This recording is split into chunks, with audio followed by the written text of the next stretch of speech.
Bonjour à tous et bonne année, bonne santé, meilleurs vœux pour 2021. Voilà, pour cette nouvelle année. Alors, tout le monde sait que l'année dernière c'était une année pourrie. 2020, l'arrivée du coronavirus, voilà, un virus de plus et la merde dans le monde entier, comme on peut dire. Voilà. Donc 2021, bah, comme on peut le constater, cette situation n'est pas tout à fait finie aujourd'hui, puisque il y a encore des confinements faits un peu partout dans le monde, plus ou moins généralisés selon les pays et selon l'état du virus, comment le pays est touché. Donc je fais cette nouvelle vidéo là pour justement pour la nouvelle année, en essayant que pour tout le monde ce soit une bonne année. Mais aussi, pas que pour cette nouvelle année, mais aussi pour faire un point aussi, parce que je pense qu'il y a besoin de faire un point malgré, comme on le dit tout le temps, on ne pourra pas empêcher les gens de parler. Oui, c'est vrai que quand j'ai commencé ma chaîne, que j'ai ouvert ma chaîne à l'aube de mes 30 ans, donc c'est-à-dire en décembre 2016, donc on est maintenant en janvier 2021, donc ça fait 4 ans qu'elle est ouverte, ma chaîne. C'est vrai que j'ai mis Nelly Trans.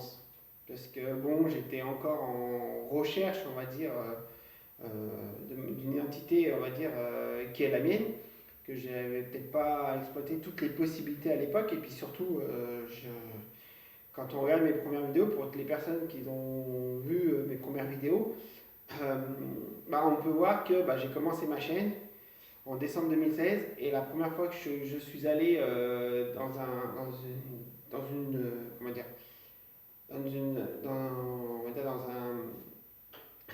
dans un événement ouvert à tous, même si c'était organisé par une association qui milite pour le droit des personnes trans, mais que c'était ouvert à tout le monde, voilà, même aux personnes cisgenres.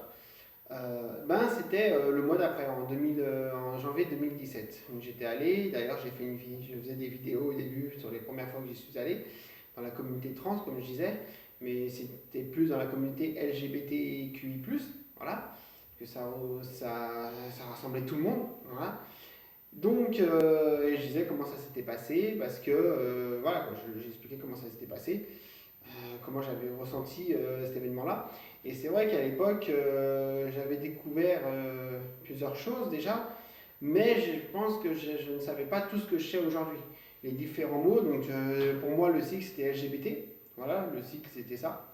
Par la suite, j'ai su qu'il avait plus de lettres, donc c'est devenu, j'ai su qu'on disait aussi LGBTQI+, parce que le plus c'était pour les lettres après. Et par la suite, j'ai pu découvrir que le sigle en lui-même, qui est, qui est très dur à retenir, parce qu'au total, si je ne me trompe pas, il y a 13 lettres. J'avais vu une vidéo qui tournait sur Facebook quelques temps après, et j'ai pu m'apercevoir qu'il y avait 13 lettres, dont la dernière qui est contestée, puisque la dernière c'est le A qui signifie allié. C'est-à-dire qu'on rassemble dans le sigle toutes les personnes, ben, les personnes qui cisgenres et qui sont en fait des alliés avec les autres personnes, avec les personnes qui font partie de tout ce sigle-là. Voilà. Donc on apprend au fur et à mesure, comme on dit, on avance, on se renseigne, on demande des renseignements, et du coup, le fait d'être allé là-bas, ça m'a aidé aussi quand même pas mal aidé à l'époque parce que j'ai pu constater plusieurs choses. Et donc c'est vrai que déjà ma chaîne, j'ai voulu la renommer. J'ai pas réussi. Donc il faudra peut-être que j'essaierai de retourner sur les paramètres de ma chaîne pour savoir pour la renommer et changer le nom. Puisque non, oui, je ne suis pas réellement, si on prend moi réellement, je ne suis pas trans. J'ai beau mettre des vêtements féminins, j'ai beau, on va pas dire me laisser pousser les cheveux comme les femmes, parce que les cheveux, comme on dit, les cheveux, il y a des femmes qui ont les cheveux courts, c'est pas pour autant que c'est des hommes. Et voilà, et vice versa. Donc, mais j'ai beau être attiré par tout ce qui est féminin, par la féminité dans son ensemble. Donc c'est pour ça que pour l'orientation sexuelle, je suis attiré par les femmes. Et je ne me considère pas comme une femme trans, mais je ne me considère pas comme un homme aussi. Donc c'est-à-dire que je suis plutôt une personne non binaire. Non binaire, pour certains. certaines personnes on dirait queer, parce qu'il y a des similitudes avec la non-binarité, ou un genre, enfin, c'est des mots qui ont des similitudes, mais qui a quand même des petites différences. Donc moi je dis non-binaire, pourquoi? Parce que je ne me considère pas comme un homme cisgenre et ni comme une femme transgenre. Je suis entre les deux. Même si mon style est plus féminin que masculin, j'ai un corps masculin déjà, donc ça je ne peux pas le nier, je suis né avec un corps masculin. Donc, et je n'ai pas fait de, comme je dis, de traitement hormonal pour changer tout ça, parce que ça ne m'intéressais pas et que je n'avais pas envie du tout.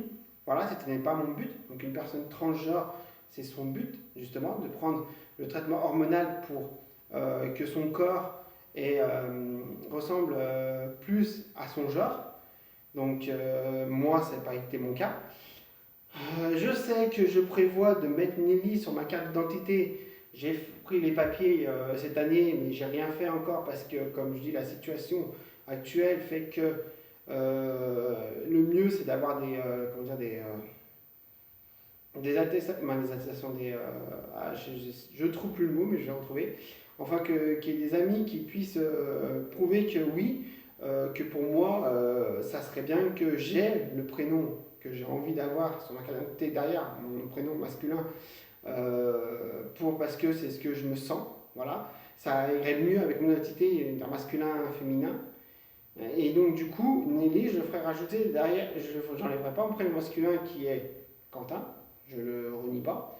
Mais je mettrai Nelly derrière parce que je veux les deux. Voilà. Pour que ça aille mieux avec moi.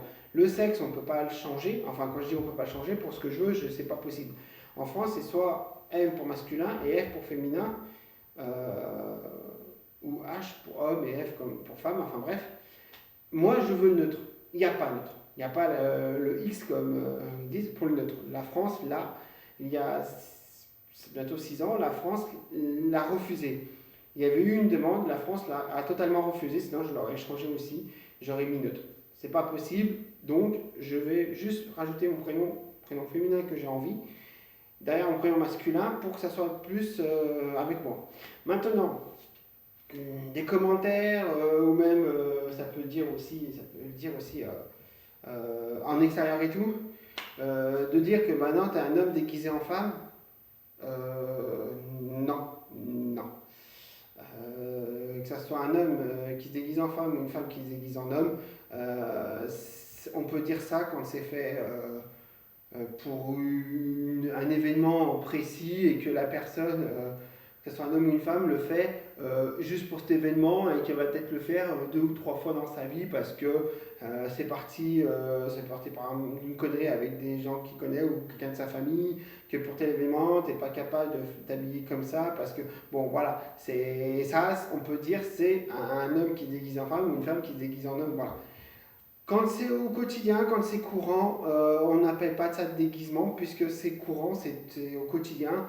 Et les personnes non binaires, ou un genre, ou queer comme vous voulez, ont chacun leur style. Et quand une personne se dit non binaire et qu'elle est née du sexe masculin et que régulièrement elle met des vêtements qu'on dit féminins, bien que pour la personne non binaire, il y a des choses que pour lui, bah, c'est un aspect de sa manière d'être qui va mélanger avec des vêtements masculins aussi parce qu'il va acheter des vêtements la personne va acheter des vêtements qu'elle aime et pour elle que ce soit féminin ou masculin elle n'en aura rien à foutre que même que son sexe de naissance soit masculin ou féminin elle n'en aura rien à foutre cette personne là elle va vouloir acheter les vêtements qu'elle aime voilà donc c'est pour les autres les personnes cisgenres et transgenres c'est elles qui vont dire ça c'est féminin ça c'est masculin parce qu'elles ont un genre déterminé, genre masculin ou genre féminin, qu'elle soit cis ou trans. Pour les personnes non binaires, c'est encore plus complexe parce que chaque personne non binaire, je veux dire, a sa propre manière de se voir elle et qui est propre. Bien que les personnes cisgenres et transgenres, on va dire que c'est la même chose. Disons que pour une personne non binaire, c'est encore plus vraiment personnel. Voilà, parce que on ne peut pas dire qu'il y a une définition précise pour les personnes non binaires. C'est vraiment très varié, très large. Il y a vraiment une différence qui se voit encore plus que sur les personnes cis et les personnes trans. Donc du coup, il n'y a pas, pour ma propre part, pour moi, Oui, là, même là, quand on voit le vêtement que j'ai aussi, voilà, j'ai un leggings. Ça, c'est une robe pull à manches courtes, entre guillemets. Pour moi, c'est parce que j'aime ça, et pour moi, je m'en fous que je sais que je vais toujours vers le rayon femme, qu'on dit pour femme, parce que la société, l'humain a voulu classer dans sa société des vêtements pour hommes, des vêtements pour femmes. Or, pour moi, il n'y a pas de vêtements hommes, vêtements femmes, c'est chacun, qu'il soit un homme ou une femme, achète les vêtements qu'il aime, et voilà quoi, et les met, voilà. Pour ma part, pour moi personnellement, les vêtements que je mets, ils sont ni masculins ni féminins, ils sont un genre, voilà. Mais c'est la société qui a fait qu'il y a des vêtements, les vêtements c'est genré, même avec les couleurs, parfois même les couleurs aussi, on genre les vêtements, même des couleurs, ça c'est pour des couleurs pour les hommes, des couleurs pour les femmes, non, les couleurs, on s'en fout. Il n'y a pas de couleur homme, couleur femme, c'est les couleurs, elles s'en foutent, voilà quoi. Les couleurs couleur féminine, couleur masculine, mais bon, voilà, qu'est-ce que ça fait? Donc du coup, moi je mets les vêtements que j'aime. Même, comme je le dis, du coup, vu que notre société, je suis attiré par tout ce qu'on dit féminin, que ce soit les vêtements, que ce soit les objets, que ça soit aussi, comme on dit, au niveau de l'orientation sexuelle. Donc, j'aime la féminité dans son ensemble. Voilà. Et je refoule un peu tout ce qui est masculin par rapport à ma propre manière d'être au fond de moi. Voilà. Donc, les personnes qui mettent un homme qui se déguise en femme, non, non, non. Non, je le ferai une fois tous les 15 ans, pour un anniversaire pour autre, oui, on peut dire ça. Donc, et plus couramment appelé, se travestir. Que ce soit un homme ou une femme, c'est la même chose. Que ce soit un homme ou que ce soit une femme, on va à une fête avec des vêtements du sexe opposé, alors que d'habitude on n'en met jamais. C'est pour un événement, on va se travestir. Voilà, d'un côté comme de l'autre. Donc, du coup, pour ma part, on ne peut pas dire ça puisque je le fais souvent. Alors, certes, j'ai fait des vidéos, comme on peut le voir, avec des robes de soirée parce que j'aimais bien être comme ça. Aujourd'hui, je veux plus. J'aime toujours être en robe de soirée, oui. Je voudrais l'être tous les jours et toute la journée si c'était possible. Mais aujourd'hui, je veux quand même avoir un style qui est quand même plus équilibré et non pas extrême, c'est-à-dire robe de soirée et puis costard de l'autre côté, voilà quoi. Donc je prends deux vêtements différents qui sont un peu extrêmes d'un côté comme de l'autre, c'est-à-dire que c'est super bien habillé, que ce soit du côté masculin ou du côté féminin.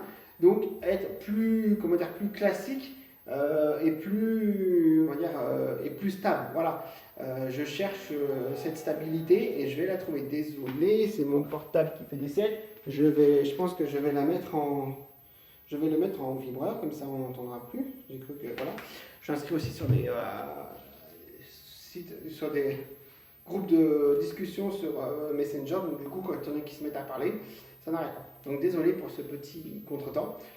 Donc voilà, donc cette vidéo, c'est surtout aussi faire le point et puis comme on commence l'année 2021, je souhaitais une bonne année à tout le monde en espérant que pour tout le monde, cette année soit mieux que 2020, que la situation, maintenant que normalement on a le vaccin qui arrive, que dans les mois à venir, que ce soit par rapport au mois de février, mars, avril, donc les prochains mois qui vont arriver juste après janvier, que la situation puisse s'améliorer puisque normalement avec le vaccin, en espace de assez rapidement, je ne sais pas en combien de temps, peut-être en un mois, 2 mois, on devrait voir une amélioration et qui devrait après continuer. Parce que tant qu'il n'y avait pas de vaccin, c'était sûr qu'on allait faire comme ça. Ça allait faire par vague, par vague, par vague, par vague.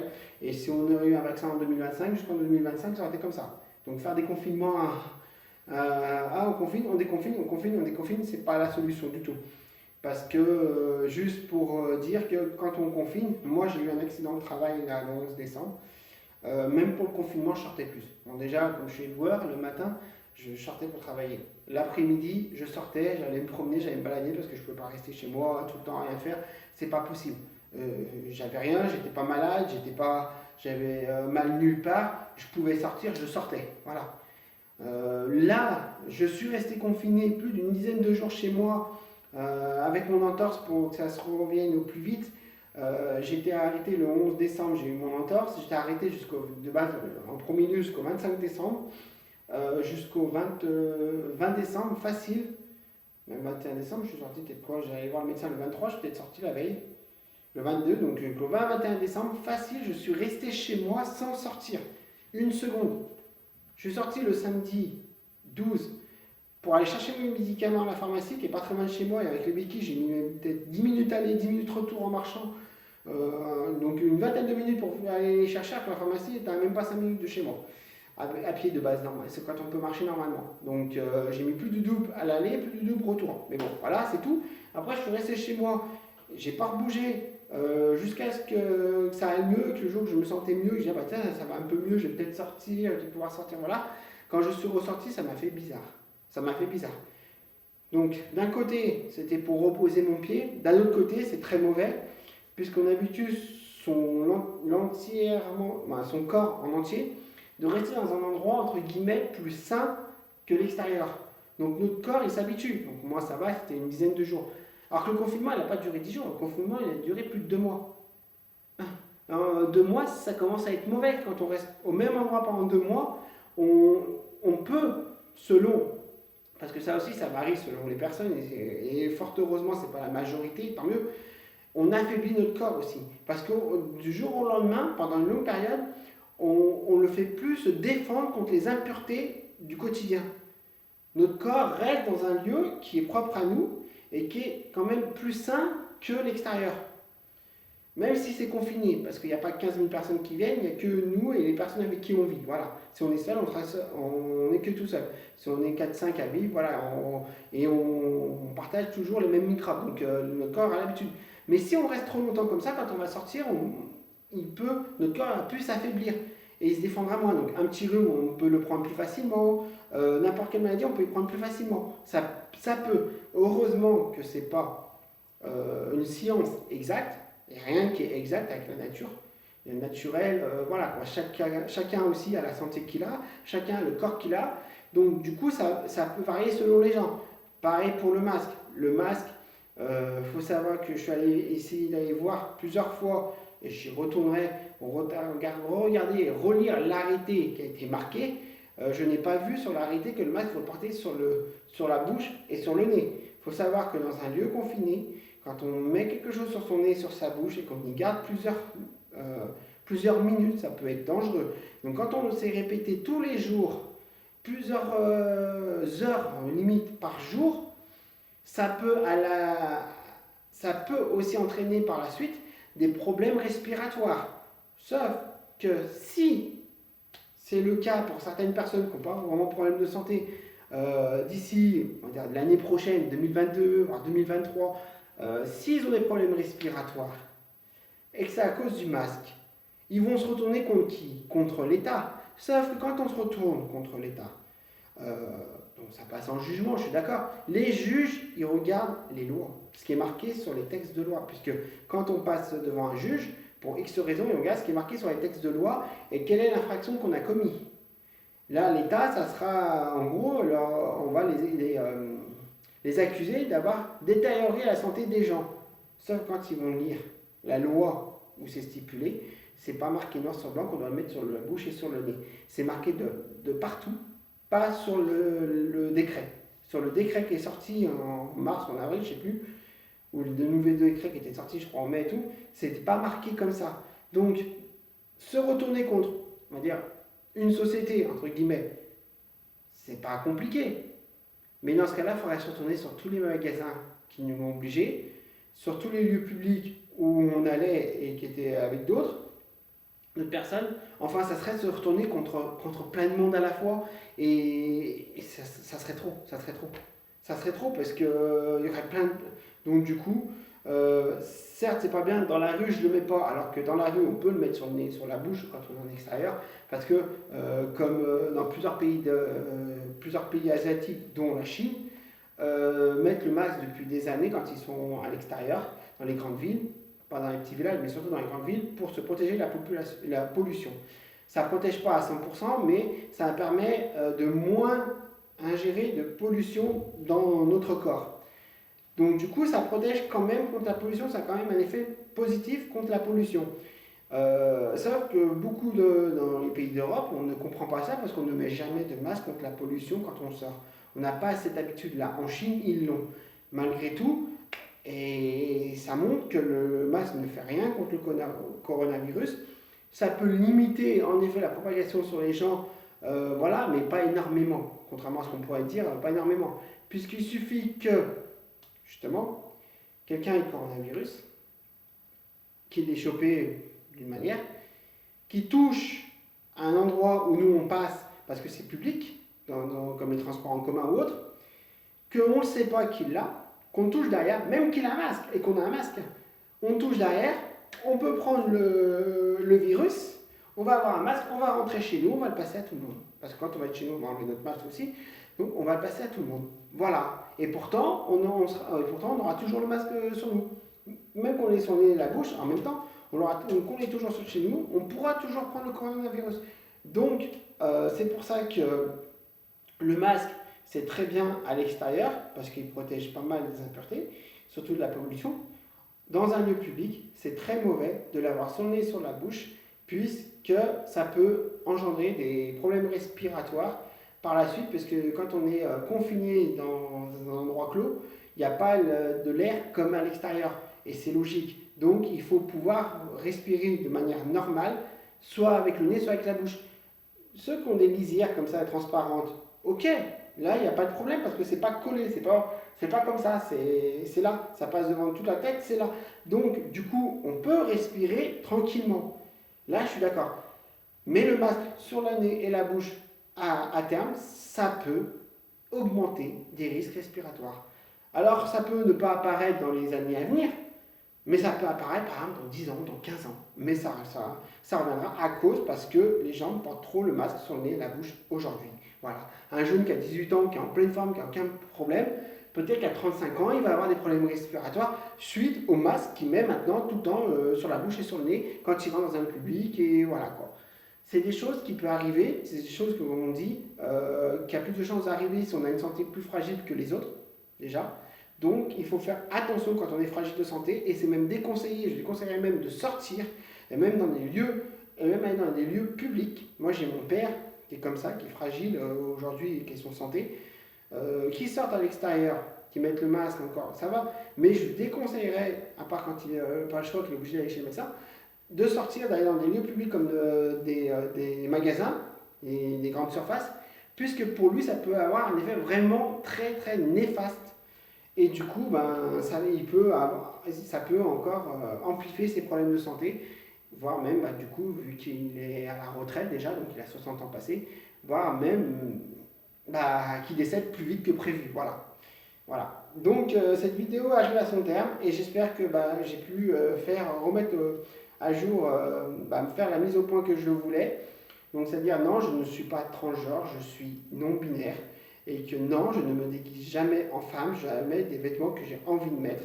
Je me fous qu'on dit qu'ils soient masculins ou féminins. Pour moi, des vêtements, c'est un morceau de tissu. Quand ça nous plaît, on le met. Et pour moi, il n'y a ni vêtements féminins, ni vêtements masculins. Il y a juste des vêtements. Et ceux qui nous plaisent, on les achète, on les met, puis voilà. Et encore une fois, pour finir cette vidéo, bonne année à tout le monde. Et puis, portez-vous bien. Et comme on dit, sortez couverts. Bisous!